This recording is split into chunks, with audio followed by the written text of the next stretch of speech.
Проверка уровня масла, наличие эмульсии. Уровень масла нормы, эмульсия отсутствует. Проверка системы охлаждения. Пробка чистая, эмульсия отсутствует. Проверка масла земляной горловины. Пробка чистая, нагара нет.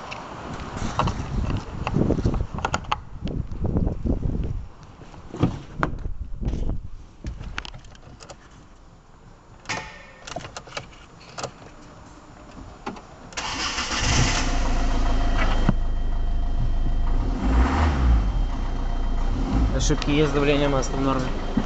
Выхлопная система.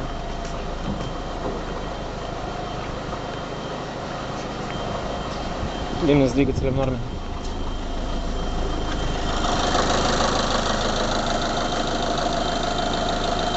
На холостых оборотах не троить, не стучит, работает стабильно. На